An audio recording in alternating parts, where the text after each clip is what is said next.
Bonjour à toutes et à tous et bienvenue sur Agile Toolkit. Aujourd'hui dans cette vidéo, je vais vous montrer comment on peut coder sans outils entre guillemets, donc coder rapidement dans un contexte où on n'a pas forcément tout notre matériel, sur des petits projets, sans avoir à installer un IDE et à installer un environnement complexe. Alors ça va s'adresser aux développeurs ou aux Scrum Masters qui codent un peu, mais de tout petits projets, de petits projets. Si bien c'est pas pour les projets industriels où il y a énormément de contraintes. Voilà, donc j'y reviendrai par la suite, mais moi, mon public cible, c'est en général les Scrum Masters, et dans le cadre du développement de petits gadgets, comme par exemple la roue des prénoms, c'est l'exemple qu'on va prendre dans cette vidéo. Donc, je vais vous montrer GitHub Codespace, que j'ai déjà présenté sur la vidéo, et ici, on va faire un exemple concret. Alors, je ne sais pas si ça vous est déjà arrivé, moi ça m'arrive quand même régulièrement quand on est en déplacement. Par exemple, là c'était les fêtes de fin d'année, donc quand on est de retour en famille pour fêter Noël, par exemple, ou le Nouvel An ou autre, hein, n'importe quelle fête en réalité. Eh bien, vous n'avez pas forcément votre gros PC fixe sur lequel vous travaillez habituellement, ou voilà, vous pouvez vous trouver, ou peut-être vous n'avez pas votre laptop, ou il est tombé en panne ou que sais-je, et vous avez quand même envie de développer un petit peu, de faire quelques trucs, quelques bricoles, mais vous n'avez pas ce qu'il faut sous la main, et vous n'allez pas sur l'ordinateur de la famille installer un IDE comme Visual Studio Code ou installer tout un environnement de développement. Bon, en réalité, on pourrait, mais c'est assez lourd, assez fastidieux. Donc là, ce que je vais vous montrer, c'est comment vous pouvez très simplement développer avec GitHub Codespace. Voilà, j'ai un autre slide d'introduction. Bon, je viens de l'écrire, je m'en souviens déjà plus. Avec GitHub Codespaces, que j'ai déjà présenté dans une vidéo. Donc ici, j'ai mis, voilà, c'est cette vidéo-là. Là, ça va être une illustration. Alors, on va pouvoir coder depuis n'importe quel ordinateur avec l'environnement de développement dans le cloud de GitHub, hein, tout simplement. Et avec l'IA, on va pouvoir coder extrêmement rapidement aussi. Donc, on va s'appuyer là-dessus. Donc, ça va faciliter tous les petits codes de petits projets, mais qui ont quand même de la valeur, et notamment moi c'est ce que je veux faire pour la roue des prénoms. Alors ici la roue des prénoms, là aussi c'est quelque chose que j'ai présenté dans plusieurs vidéos, et en fait pourquoi je fais cette vidéo, parce que la roue des prénoms, elle a été développée quasiment entièrement en vidéo. Donc il y a eu 2 vidéos ici, l'IA code une roue de tirage au sort, et ensuite une autre vidéo où on a amélioré la roue des prénoms en mode vibe coding, hein, à chaque fois. Et comme ça a été entièrement présenté en vidéo, je me suis dit je vais continuer toutes les évolutions de la roue des prénoms, je vais les faire en vidéo. Alors bien sûr, le sujet en soi, peut-être ça vous intéresse pas plus que ça, mais c'est pour vous inspirer à développer vos propres gadgets, et pour vous montrer que c'est facile, c'est accessible via quelques clics. Il n'y a pas forcément besoin de beaucoup. Alors bien sûr, ça dépend de ce qu'on veut faire, mais voilà, c'est facile, notamment aux Scrum Masters qui veulent développer des petits gadgets, etc. Bon, alors, GitHub Codespaces, qu'est-ce que c'est? C'est un environnement de développement virtuel dans le cloud qui va être instancié à la demande par GitHub. Donc, quand vous êtes sur un dépôt GitHub, donc ici je l'ai appelé Random Wheel, hein, mon dépôt GitHub, roue des prénoms. Bon, voilà. Donc là, vous reconnaissez l'organisation GitHub. Donc, on a un fichier de licence libre, un petit readme, index.html, c'est le fichier de la roue des prénoms. Et ici, roue des prénoms V1, c'est la vieille version. D'ailleurs, je vais peut-être la renommer en V0. Ici, quand je clique, c'est hébergé sur GitHub Pages. J'ai rajouté un nom de domaine, je n'ai pas encore mis le HTTPS. Il faudra que je m'en occupe. Donc, vous avez la roue des prénoms, Toto, Tutu, Tata. Bon, là, il n'y aura que 4 prénoms, c'est pas beaucoup. Mais tiens, il y a une erreur. Parce que j'ai mis 2 points, en fait. J'ai mis 2 points, donc ça considère qu'il faut séparer par des points virgules. Titi, par exemple. Voilà, et on fait tourner la roue pour choisir au hasard quelqu'un. Donc, roue des prénoms V1, c'est la toute première version qui est plus simple. Je voulais la garder, mais ça, c'est la version plus avancée où on peut sauvegarder l'état, on peut cocher, décocher les gens, etc. Une fois qu'on est sur GitHub, si on veut développer sur la roue des prénoms, mais qu'on n'a pas forcément notre ordinateur et tout notre équipement habituel, ce qu'on peut faire pour un petit projet comme ça, c'est ici dans Code, on clique sur Codespaces, et ici Create Codespace on Main. Donc sur la branche main, la branche principale, de toute façon il n'y a qu'une seule branche sur ce dépôt. Donc là, ça va instancier un environnement de développement dans le cloud, dans le cloud de GitHub. et qui va nous permettre de développer entièrement. Et ce que vous pouvez constater dès à présent, c'est que sur le côté droit ici, vous avez Build with Agent, donc ça c'est construit avec un agent IA, qui vous permet de développer avec l'IA comme vous le feriez sur VS Code par exemple maintenant. C'est de plus en plus fréquent. On voit ici que c'est payant. Code Space Usage for this repository is paid for by Agile and DevOps Toolkit, le nom de mon compte. Effectivement, je paye GitHub, j'ai la version payante. Si vous avez la version gratuite, je pense que vous pouvez faire aussi un test, mais ça va être assez limité, c'est-à-dire qu'au bout d'un certain moment d'usage, vous serez bloqué, ça vous demandera de payer. Mais ça peut permettre quand même de tester les choses.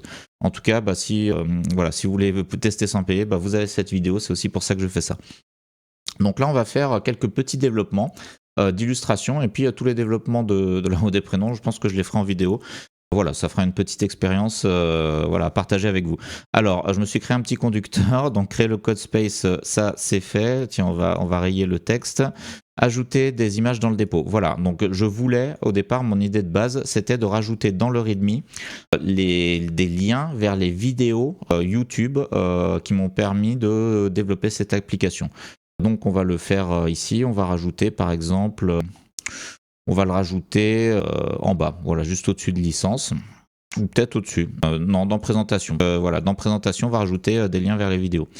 Alors, je ne l'ai pas fait, je n'ai pas répété, bien sûr, donc il va falloir d'abord ajouter les images. Donc, comment faire? Comment faire? Eh bien, j'ai mes images ici, donc je ne sais pas si on peut le faire, mais je pense que oui, voilà, on peut glisser, déposer des images. Donc je vais mettre mes deux images là, voilà. Et ensuite on va les mettre dans un dossier. Donc le dossier, comme c'est de la documentation, on va appeler ça dossier doc. Donc là, alors, oups, j'ai mal cliqué. Agent, on va mettre, est-ce que je peux utiliser une version? Non, auto. Manage models. Bon, on va pas l'utiliser ça, on va utiliser auto. Donc est-ce que... Donc j'écris, je zoome pas parce que sinon ça sera moins pratique pour moi, quoique je peux peut-être essayer. Non, bon, ça augmente pas tant que ça finalement. Ah non, c'est ça que je voulais faire, voilà. Je zoome un petit peu pour vous. Est-ce que tu peux créer une arborescence de fichiers docs/image et mettre et déplacer. Voilà, déplacer. Donc ça, je pourrais le faire à la main, mais maintenant on fait tout avec l'IA. Les deux images dedans.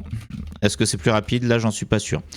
Bon, c'est pour tester, pour s'échauffer, on va dire. Je suis pas sûr que ce soit plus rapide par rapport à le faire à la main. J'aurais très bien pu créer les dossiers ici et déplacer. Mais on va dire que c'est un test de l'IA. La plupart du temps, l'IA, c'est quand même plus rapide pour ce genre de choses simples, mais là, peut-être pas. C'est tellement simple. Donc là, je dois autoriser l'IA à exécuter des commandes. Voilà. En fait, c'est très rapide. C'est vraiment très, très, très, très rapide. Donc ça m'a créé mes deux images ici. Donc maintenant, c'est très bien, c'est ce que je voulais. Maintenant, dans le read, dans la section, alors j'aimerais bien parler, mais il y a certainement des choses à régler. En fait, je découvre un peu tout ça en même temps que vous. Je l'ai testé un tout petit peu, mais pas plus que ça. Dans la section présentation, je voudrais ajouter ces deux images, et sur chaque image, un lien vers une vidéo YouTube. Voici les deux liens. Entre parenthèses, un pour chaque image. J'espère qu'il les mettra dans l'ordre. Et donc là, mes liens, je les ai préparés dans un petit TXT. Ils sont ici. Donc ça, c'est pas vraiment du développement. On fera un petit peu de développement juste après. Mais bon, en réalité, c'est pas vraiment du développement, mais presque. Alors, est-ce que je pourrais visualiser directement ici dans le README? Oui, très bien. Donc là, c'est pas mal.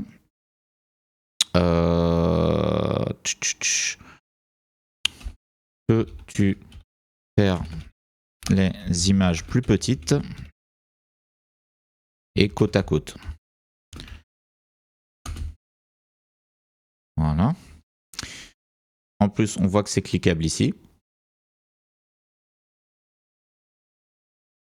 Voilà, c'est parfait, c'est vraiment parfait. Si je clique, je vais sur ma chaîne. bah c'est magnifique, c'est bien la première vidéo. Et on améliore la roue des prénoms, c'est la deuxième. Donc voilà, bah ça c'est parfait. Donc parfait. Faire un commit de cette modif. Ça serait encore mieux si on pouvait le faire en speech to text. Bon, je l'ai déjà dit, mais faudra que je règle, que je regarde comment régler, mais là j'ai jamais regardé encore. Donc là, on voit que l'IA est quand même assez intelligente, elle réfléchit, etc. Elle fait des commandes. Ah, elle ne sait pas exécuter le commit directement, mais c'est pas grave parce qu'elle me donne les commandes à exécuter. Hop, il y a certainement des tas de choses qui se configurent. Hein. Donc là, bon, moi, ces vidéos, c'est pour un peu pour les débutants, hein, mais il y a certainement des experts qui connaissent déjà très bien tout ce mode de fonctionnement. Git commit-m, docs, organiser les images et ajouter des vidéos YouTube dans la section présentation. Très bien, ça me va. Et ensuite, je fais un git push. Donc là, je vais retrouver dans mon dépôt Git ici, si je regarde mes commits, je vais retrouver mon commit que je viens de faire ici. Voilà. Donc, d'ailleurs, comme je viens de pusher, bah, ça se retrouve au niveau du readme ici. Voilà, bah, c'est très bien. Voir en action. Voilà, bah, ça m'a mis un petit texte. Alors, ça mériterait peut-être qu'on rajoute un petit texte. Alors, est-ce que je peux le rajouter directement ici? Oui. Voir en action. Alors, je sais pas ce que ça fait. Voilà. Oups. Alors, je sais pas. Là, j'ai fait une erreur. J'ai fait une erreur. Bon, hop. Qu'est-ce que c'est que ça? Doc organisé, machin. Bon, on revient ici. Comment je fais pour visualiser mon readme maintenant? Aperçu. Pourquoi ça a supprimé ce que j'ai rajouté? Readme, je ne veux pas le modifier. Bon, de toute façon, j'ai déjà commité, donc normalement ça reste. Oui, ça reste. Alors là, je ne comprends pas. Je ne comprends pas pourquoi ça ne s'affiche plus. Readme. Comment je fais pour annuler la modification? Bon, je suis pas très fort avec readme. Hop, ok, revert. Voulez-vous vraiment ignorer la modification? Ignorer. Voilà. C'est moi qui ai dû faire une fausse manip, je pense. Voilà, c'est remis comme avant. Donc, alors tout ça pour vous montrer que c'est sans trucage. Alors je vais essayer de pas être trop long quand même, que ça dure moins de 20 minutes. Donc ça, c'était la première modification que je voulais faire, c'était pour s'échauffer. Maintenant, on va créer une version roue des prénoms standalone. Voilà, parce que je vais réorganiser les fichiers, mais je veux garder toujours une version de la roue des prénoms en un seul fichier parce que je l'envoie par mail à des gens qui ne veulent pas forcément aller sur GitHub, etc. C'est plus simple d'avoir un seul fichier à cliquer. Donc, je vais écrire ici, copie-colle le fichier index.html et en un nouveau fichier, roue-des-prénom, faut pas que je me trompe, standalone, ça veut dire toute seule, on va dire, HTML, ident, voilà. C'est juste un copier-coller. Donc on va regarder ça et après on va changer un peu la structure, l'arborescence pour la partie index notamment. L'utilisateur me demande, ok c'est en thinking, ici c'est en train de réfléchir. Donc on laisse l'IA faire, normalement c'est très simple. Alors normalement l'IA est capable d'exécuter des commandes dans le terminal.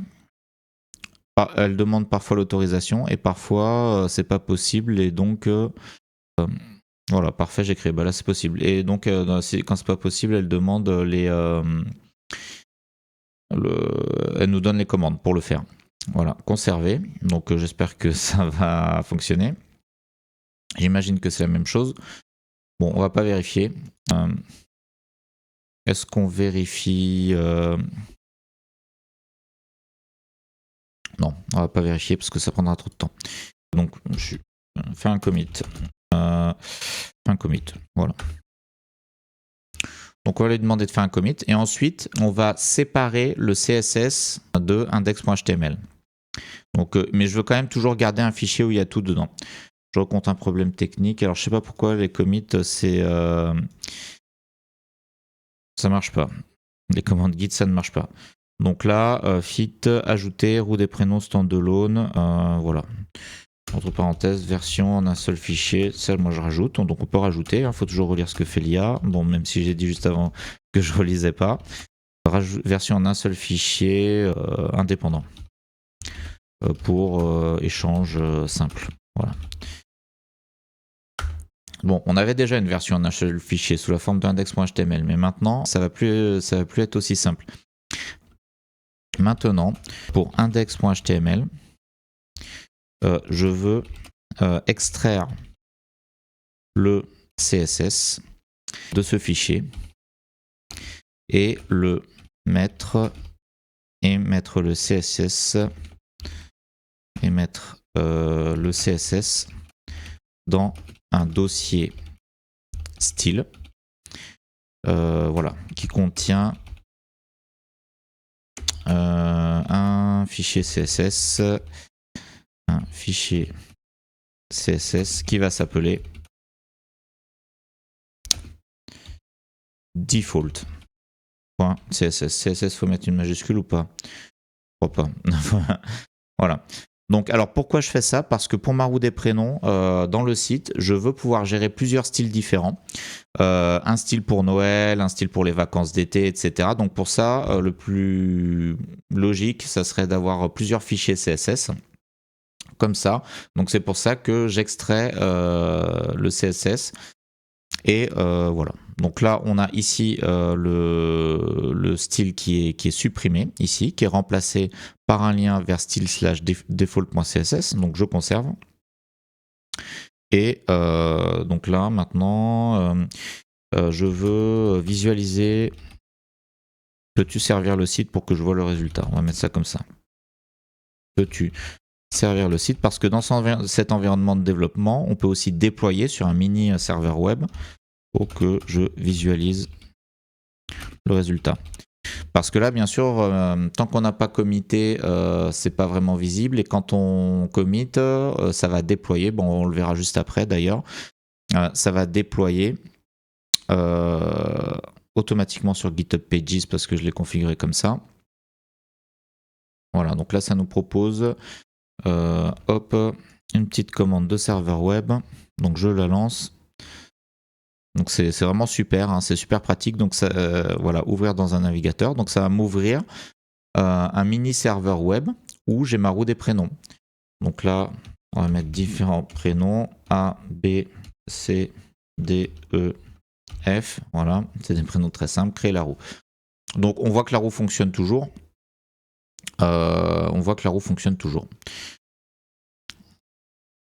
Malgré ce petit refactoring. Donc je vais faire conserver là aussi.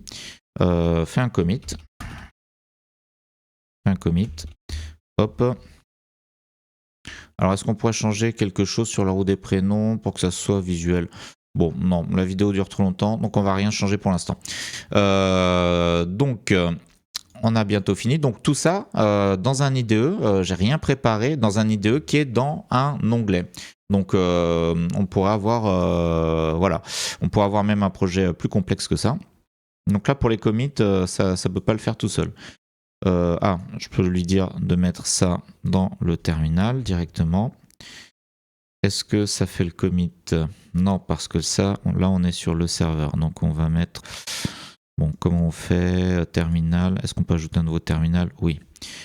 On va faire comme ça. Paf. Donc, refactor, extraire le CSS dans style. Très bien. Donc là, maintenant, un petit git push. Ça sera la dernière action technique et ensuite une petite conclusion. Donc git push, ça veut dire que je mets dans mon dépôt git, mes deux commits que je viens de faire, qu'on retrouve ici. Et là, vous voyez ce petit point, ça c'est un déploiement automatique sur GitHub Pages. Donc là aussi, j'ai expliqué dans une vidéo comment on héberge automatiquement sur GitHub des petits sites web très simples. Donc ça veut dire que sur ma vraie roue des prénoms, alors ici c'est la roue des prénoms qui est hébergée dans cet environnement de développement, et ici c'est la vraie. Donc là, est-ce que le déploiement est terminé? Oui, c'est terminé. Ah non, c'est pas terminé.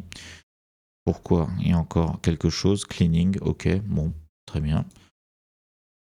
Je refresh, voilà, c'est terminé. Donc ici, j'ai ma petite roue des prénoms qui fonctionne toujours. J'espère en tout cas. Hop, je copie-colle. On pourrait tester un peu plus, mais comme c'est une vidéo, voilà, je veux pas que ce soit trop long et c'est pas non plus un sujet sur le développement. Alors, donc ça c'est fait. Dans une prochaine vidéo, ce qu'on fera, c'est que je rajouterai des styles. Je rajouterai des styles à la roue des prénoms, un style Noël, un style d'été, etc. Via GitHub Codespaces et via l'IA, en vibe coding via l'IA. Peut-être que je regarderai comment on peut le faire en speech to text, histoire de parler. Alors, tout ça, j'espère que ça vous inspire à faire des petits gadgets, à les héberger, à utiliser GitHub, le cloud, l'IA, etc. Ça fait gagner un peu de temps, ou du moins ça offre des possibilités qu'on n'avait pas avant. Donc ici, j'ai mis un développeur qui développe pendant une fête, par exemple une fête de fin d'année, du Nouvel An, et qui veut quand même développer rapidement des petites choses. C'est l'idée un peu de cette vidéo. Bien sûr, c'est pas pour les projets industriels très complexes qui nécessitent un environnement avec tout un tas de normes, etc. C'est pour les petits projets. Et c'est tout à fait adapté pour les Scrum Masters. Parce qu'à quoi ça sert pour un Scrum Master? Faire ce genre de petits gadgets ou des prénoms ou autres, des petits quiz, des petites choses comme ça, des choses pour les rétrospectives. D'ailleurs, dans une précédente vidéo, je vous ai montré tous mes gadgets agiles que j'ai développés avec l'IA. Et bien, avec GitHub Codespace, avec tous ces outils, on peut développer encore plus facilement comme ça. Comme vous l'avez vu dans cette vidéo, en quelques clics, voilà, j'ai 20 minutes, je veux bricoler un petit truc. Et bien avec GitHub Codespace, même si je suis pas chez moi, même si je suis en déplacement et que j'ai pas tout mon IDE, avec GitHub Codespace, je peux le faire avec un petit peu d'IA. Et cet environnement, je peux le fermer. Voilà, je peux fermer les onglets. Alors, l'environnement, il reste. Mince, c'est pas ce que je voulais faire. C'est là. Il reste accessible. Je peux aussi le supprimer. Alors, bien sûr, ça a un coût. Donc, si vous êtes en mode gratuit, vos crédits vont être épuisés rapidement. Si vous êtes en mode payant, eh bien, c'est pas très cher parce que c'est un tout petit environnement, c'est un projet extrêmement simple. Donc, vous pouvez le laisser et le reprendre plus tard. Donc, dans une prochaine vidéo, on continuera un peu sur GitHub Codespace. On peut aussi le faire pour des vrais sites plus complexes avec un front, un back, une base de données, mais ça nécessite plus de mise en place. C'est pour ça que je ne l'ai pas présenté encore. Et on continuera le développement de la roue des prénoms. Voilà, j'espère que ça vous a intéressé, que ça vous inspire. Dites-moi en commentaire ce que vous en pensez, ou ne le dites pas si vous en pensez rien. Laissez-moi un pouce à minima si vous avez apprécié, comme ça fait toujours plaisir.